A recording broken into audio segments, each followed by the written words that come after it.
Hello viewers here watching your show, my show, our show, The Digging Deep Show. Thank you so much for tuning in. Like we said in the past weeks, we launched the heart awareness campaign, cardiovascular awareness campaign. And with us today is Dr. Melania. Welcome, and please introduce yourself. I'm Dr. Melania Jani. I work in the NHS as an anesthetist. I started my medical profession in Zimbabwe. Mm-hmm. That's where I trained as a doctor, and I specialized in Zimbabwe. And then I came to the UK in 2003, and I started my specialist training again in anesthetics, and now I work as an anesthetist in the UK. We have invited you to speak about heart disease. What causes it? I think that's the main question which people have been asking. I'll go back to what are cardiovascular diseases. Cardiovascular diseases is a group of diseases which involve your heart. Mm-hmm. They involve the blood vessels, the veins, the arteries. And this system is the one which carries blood to all parts of our bodies, and it carries oxygen and the nutrients we need to survive. And if it's not working well, that's when we have problems. And like you mentioned, it is very prevalent in the Afro-Caribbean community. The thing about diseases is that they've got ethnic sort of distribution. And in the Afro-Caribbean community, we are one of the communities which gets a lot of these diseases. And the way we deal with it, because of our cultures, is that we don't deal with it properly. We sometimes trivialize it, sometimes we overlook it, and then that causes us problems, because the problems really, it's not just the disease, but the effects of the disease. In the Afro-Caribbean community, you find that a lot of people have the problem of strokes and heart failures, and these are all coming under this type of diseases. So I think it's very important for us to look at it and explain to people about what we can do about it, how we can remain healthy. I think there's a saying in the NHS which says, nothing about me without me. So we need to know about the things which affect us as people, and we take care of it. Mm-hmm. We need to know about the things which affect us as people and take care of it. Yeah. Somebody is watching right now and saying, I don't have heart disease. Why should I be concerned about this discussion? Why should I be concerned about Dr.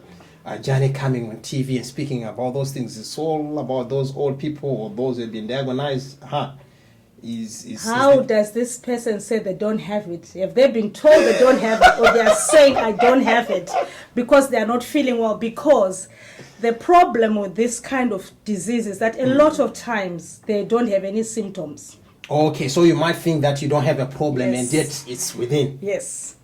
So by the time when people find out, when your doctors find out, when you present with the symptoms, it will be late.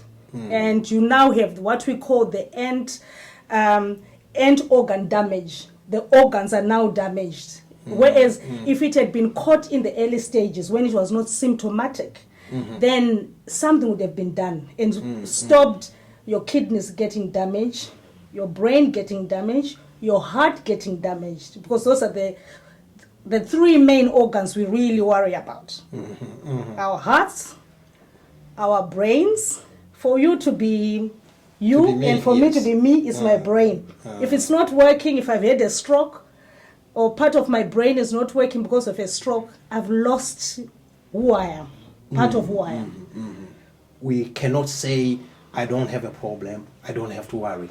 No, you can't say that unless someone has said to you, you don't have a problem. But even if you don't have the problem, we have a duty to ourselves to make sure that we don't end up having a problem. Because there are ways of preventing us having problems.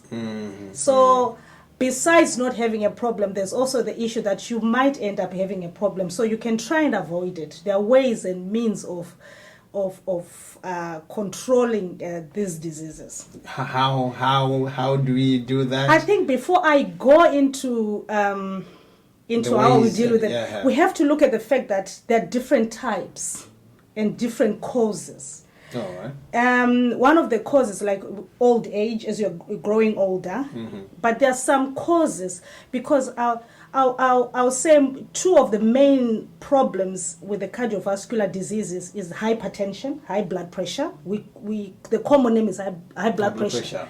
And what we call BP. BP or atherosclerosis. Okay. Atherosclerosis, this is hardening of the arteries. All right, all right. So when the arteries are hardened, they are not performing properly. And some of these diseases might be what we call congenital. You are born with that problem. All right. So that group of people, I don't think we should really focus on that. We want to talk about the people who've got a problem which is due to environmental factors, how we are living our lifestyle. Okay.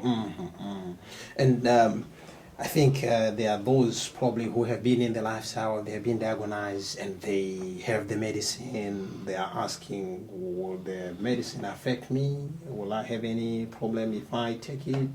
Side effects and all that stuff?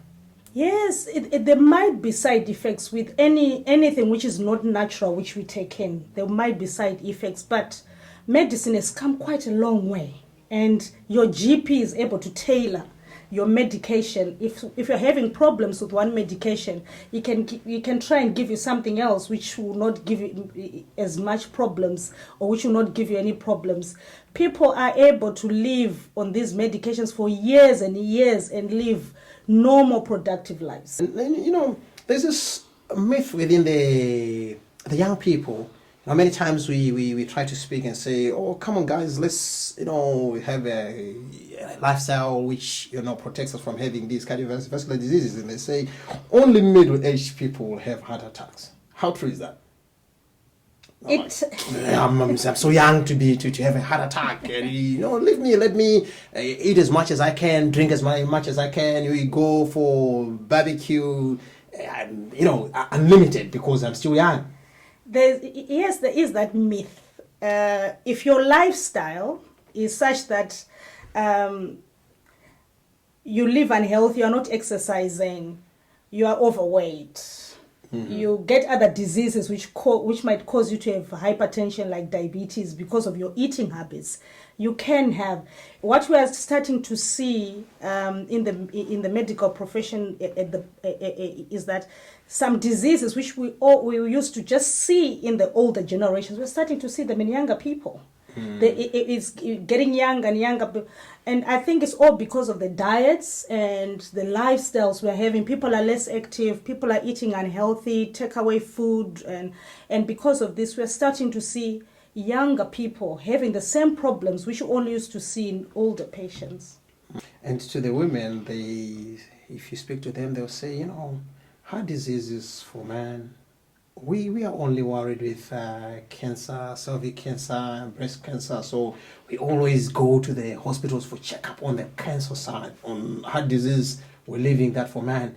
Do we also have the people from the female gender who are diagnosed cardiovascular disease? Yes, we do. Yes, we do. What has come about, why people believe this, is because there have been some studies which have been done, which show that women who are still in the reproductive age, women generally have a tendency to have heart diseases 10 to 15 years later than men, but it does not mean that they don't have. they still do have, because now their lifestyle is different.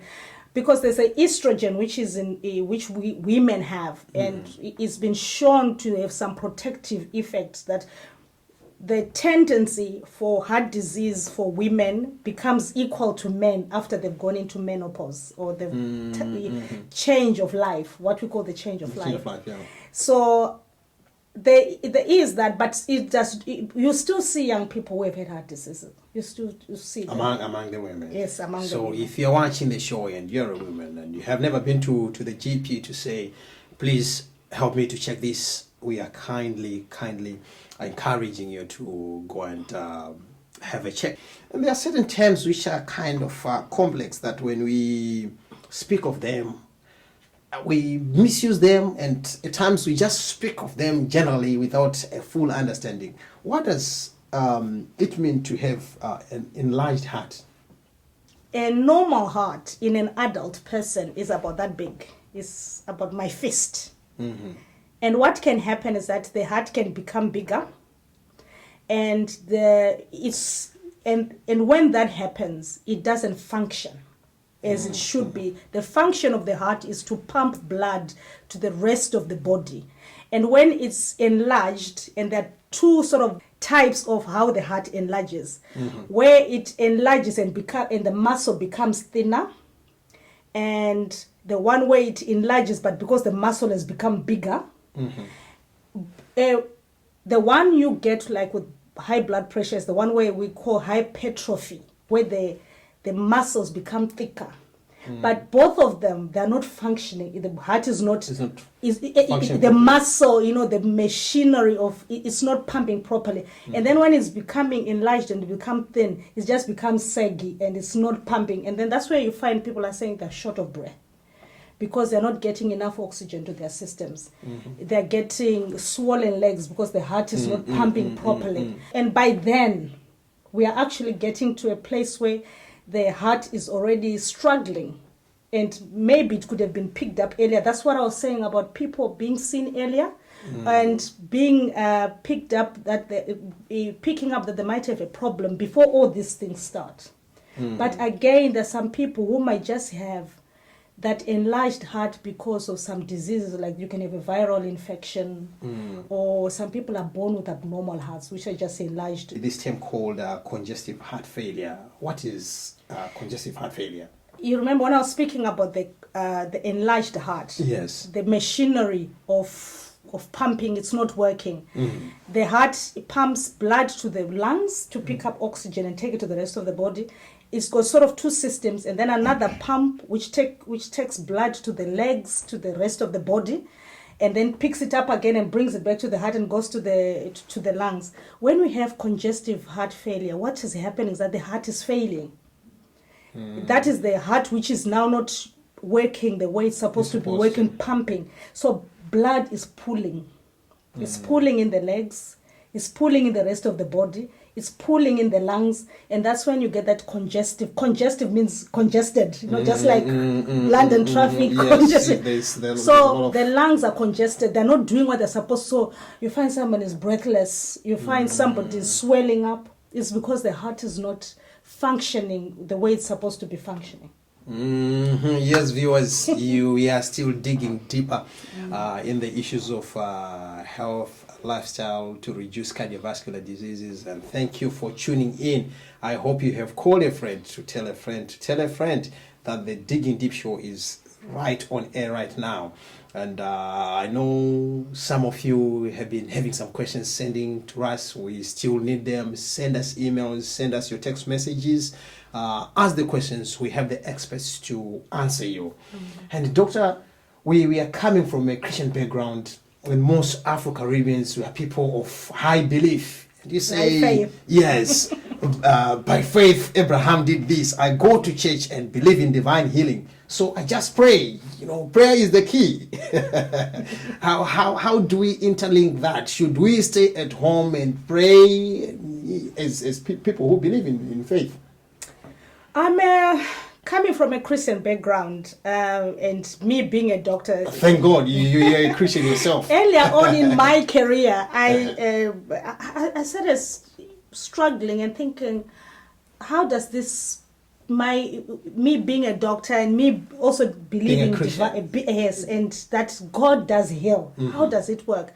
But I believe that God gave us the intelligence and gave us the ability.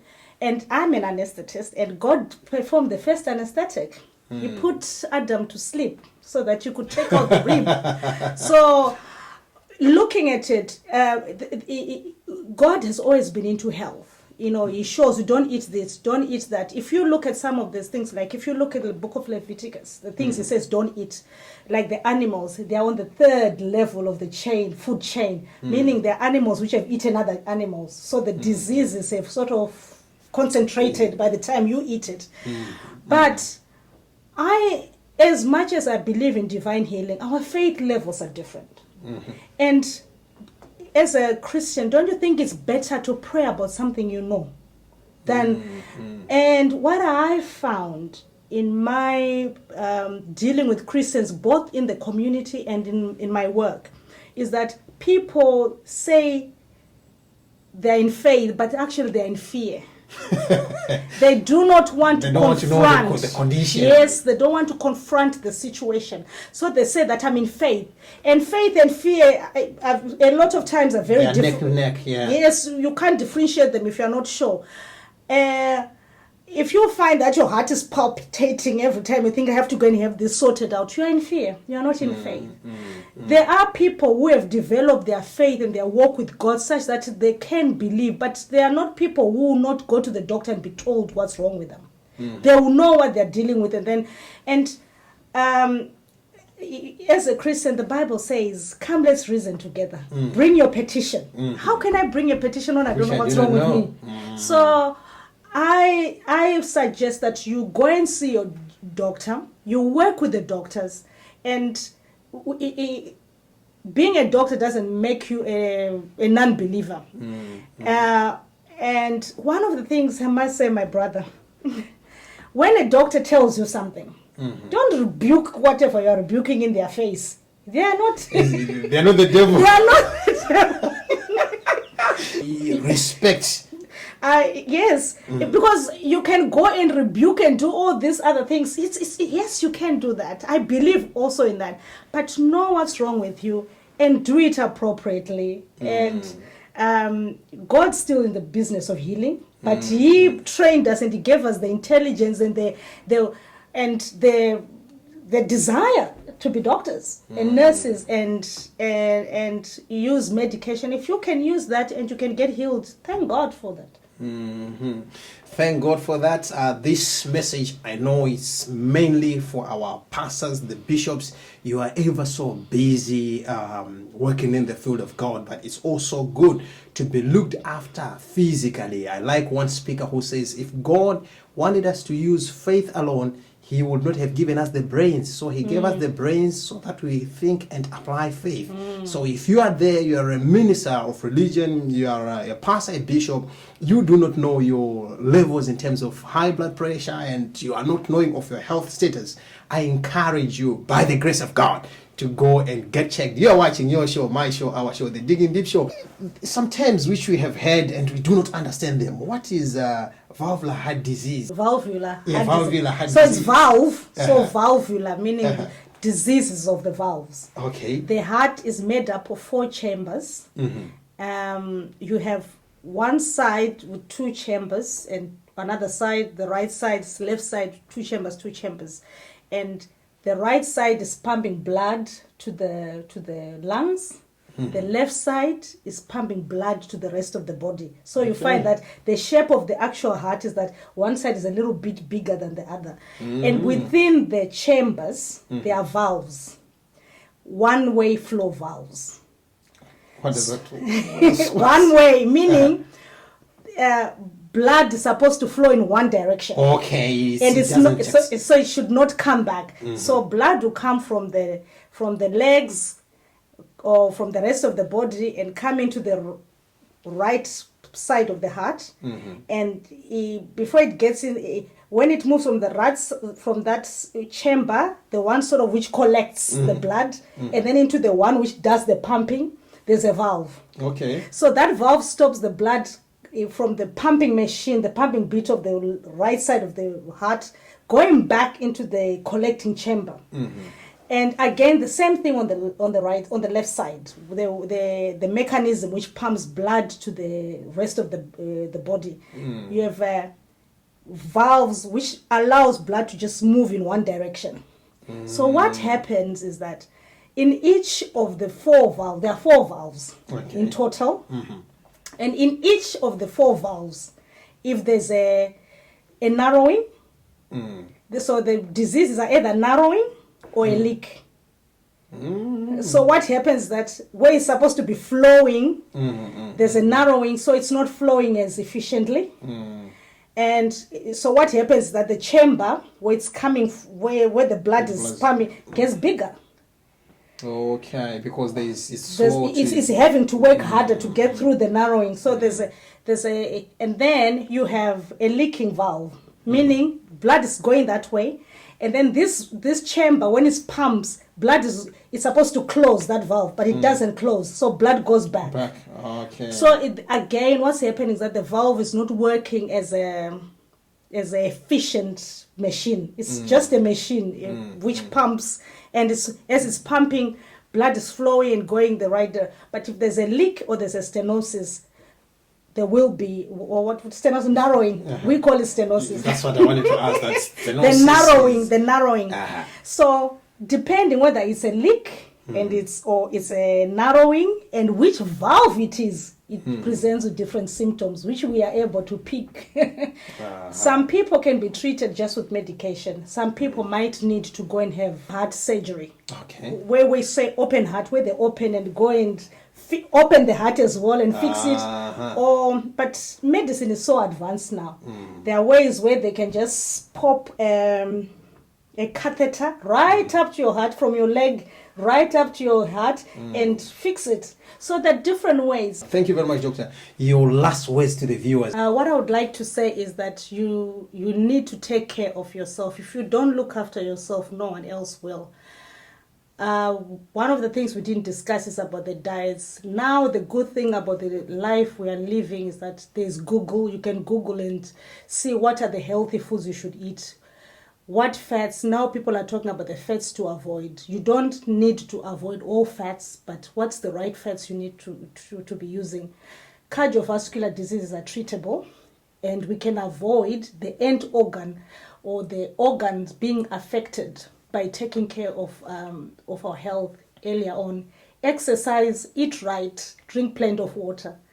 Thank you. Yes, you have heard it. Exercise, eat right, drink plenty of water.